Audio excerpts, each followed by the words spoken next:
আপনাদের দেখাবো দইটা কেমন ভাবে জমেছে। এই যে বন্ধুরা দইটা দেখুন কত সুন্দর ভাবে জমে গেছে। তো আপনাদের আমি কেটে দেখাচ্ছি।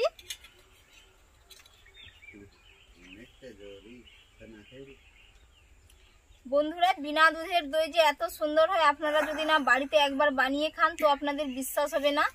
এই যে দেখুন খালি কতটা সুন্দর দেখাচ্ছে।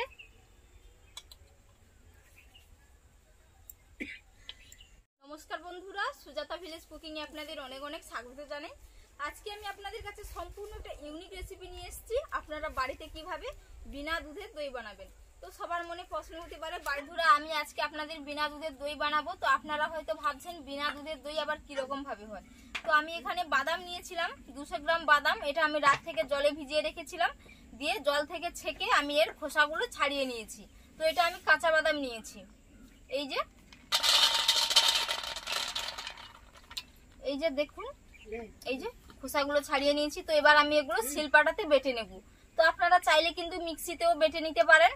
তো সবার বাড়িতে মিক্সি থাকে না, তাই আমি এগুলো শিলপাটাতে বেটে নিচ্ছি।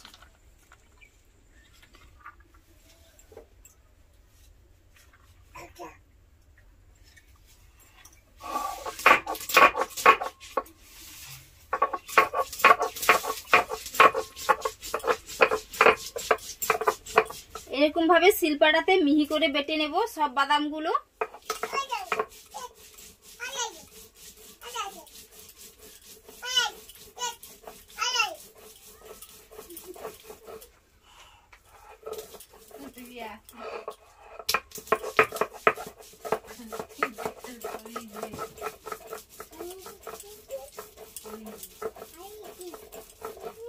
এই যে বাদামটা আমি বেটে নিয়েছি। তো এবার আমি এটা জলের মধ্যে গুলিয়ে নেব।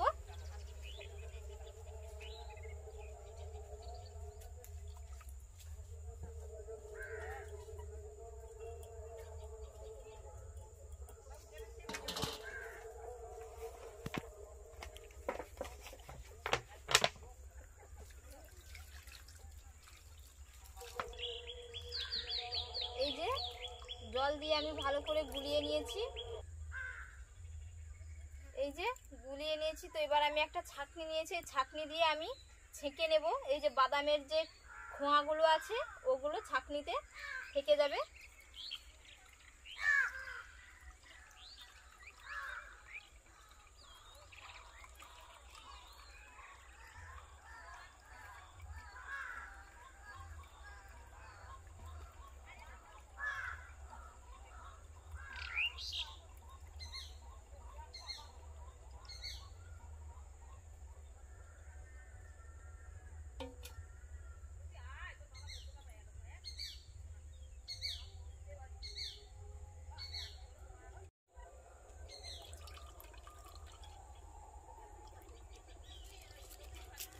দুধটা কতটা ঘন দেখুন, গরুর দুধও ফেল হয়ে যাবে এই দুধের কাছে।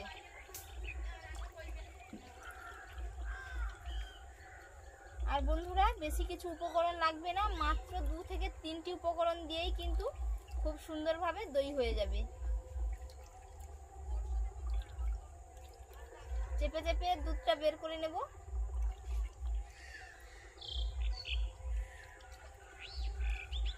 এই যে খোসাটা বেরিয়ে গেছে আর দুধটা আমি বের করে নিয়েছি।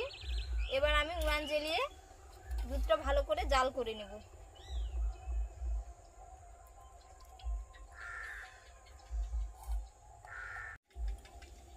এই যে বাদামের যে খোনাগুলো বেরিয়েছে, তো এগুলো চাইলে আপনারা কোনো রান্নাতেও দিতে পারেন বা এগুলো বড়া ভেজেও খেতে পারেন। খেতে কিন্তু খুবই অসাধারণ হয়। তো এগুলো বাদ দেব না, রেখে দেব, বাড়িতে কোনো একটা রান্না করে নেব। কড়াই বসিয়ে দিয়েছি চুলাতে। তো এবার জাল দিয়ে দিয়ে দুধটা আমি অনেকটা ঘন করে নেব, 30% মতো।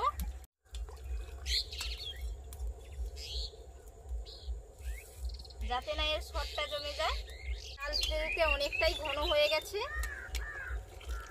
আর একটুক্ষণ জাল দিয়ে নেব, আরো 5 মিনিট মতো।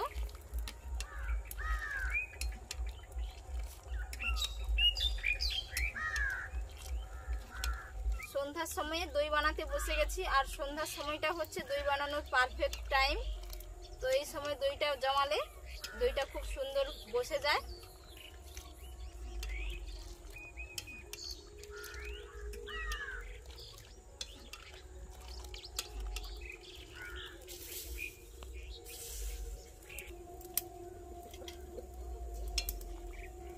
দেখুন বন্ধুরা, দুধটা কতটা গাঢ় হয়ে গেছে।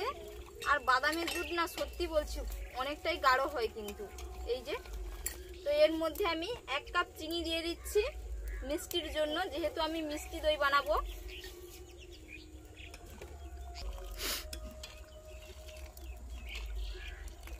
দই বানানোর জন্য কিন্তু গুঁড়ো দুধ লাগে, তো এখানে আমি যেহেতু বলেছি আপনাদের দুধ ছাড়া দই বানাবো, তো গুঁড়ো দুধও দিলাম না, সাথে গরুর দুধ কোনোটাই দিলাম না। শুধুমাত্র এই বাদাম দিয়ে আজকে আমি আপনাদের কিন্তু খুব সুন্দরভাবে দই বানিয়ে দেখাবো। চিনিটা খুব সুন্দরভাবে মেল্ট হয়ে গেছে এবং দুধটাও ঘন হয়ে গেছে। এবার আমি এটা নামিয়ে নেব।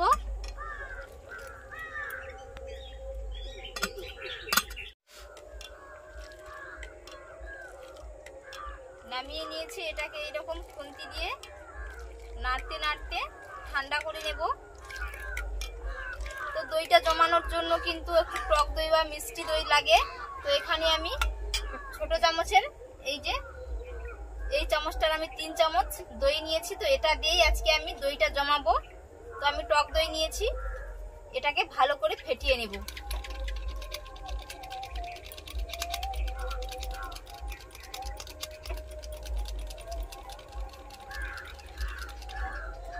দইয়ের মধ্যে যদি জল থাকে, জলটা কিন্তু আপনারা আগে থেকে ঝরিয়ে রাখবেন। তো এটা আমি জলটা ঝরিয়ে রেখেছি। এই যে ফেটিয়ে নিয়েছি। এবার দুধটাকে আমি ঠান্ডা করে নেব। দুধটা কুসুম গরম থাকবে, এর মধ্যে আমি টক দইটা দিয়ে ভালো করে ফেটিয়ে নেব।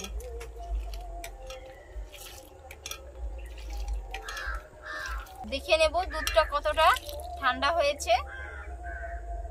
এই যে আঙ্গুল দেওয়া যাচ্ছে, কুসুম গরম আছে। এর মধ্যে আমি এই যে ফেটানো টক দইটা দিয়ে দেব।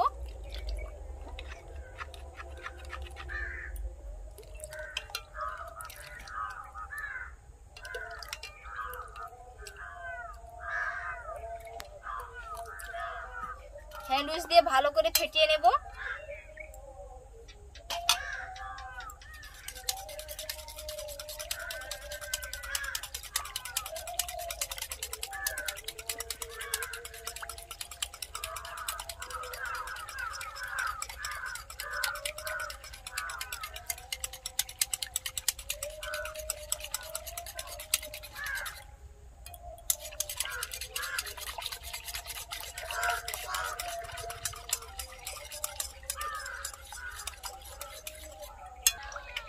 এই যে ভালো করে ফেটিয়ে নিয়েছি।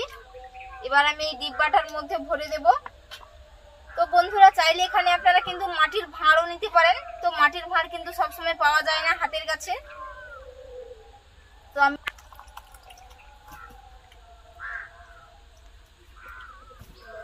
এই যে পুরো এক ভর্তি হয়েছে, এটার আমি একটা ঢাকনা লাগিয়ে দেব। এই যে ঢাকনা দিয়ে ঢাকিয়ে দিচ্ছি। দিয়ে একটা প্লেট নিয়েছি, প্লেটের উপরে একটা সুতির গামছা পেতে দিয়েছি। তো এখানে চাইলে আপনারা কোনো কাঁথা বা পাটের থলেও নিতে পারেন। তো এটার উপরে আমি রেখে দেব। রেখে এর উপরে আমি একটা পাটের থলে চাপিয়ে দেব। দিয়ে কালকে সকালে আমি আপনাদের দেখাবো যে এটা কেমন হয়েছে। সকাল হয়ে গেছে আর আমি রান্নাঘরে চলে এসেছি। তো আপনাদের দেখাবো দইটা কেমন ভাবে জমেছে। এই যে বন্ধুরা, দইটা দেখুন কত সুন্দর ভাবে জমে গেছে। তো আপনাদের আমি কেটে দেখাচ্ছি।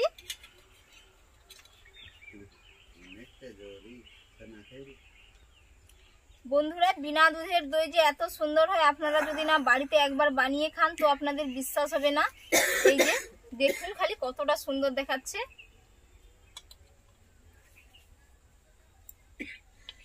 বাড়িতে অবশ্যই একবার এইরকম ভাবে বানিয়ে খাবেন, খেতে কিন্তু খুবই অসাধারণ লাগবে। তো আজকের রেসিপি যদি আপনাদের ভালো লেগে থাকে অবশ্যই আমার চ্যানেলটিকে লাইক, শেয়ার ও সাবস্ক্রাইব করে দেবেন এবং পাশের ঘন্টিটা ক্লিক করে রাখবেন। যখন আমি নতুন কোনো ভিডিও ছাড়বো সবার প্রথমে আপনাদের কাছে পৌঁছে যাবে। ভালো থাকবেন, সুস্থ থাকবেন। ধন্যবাদ।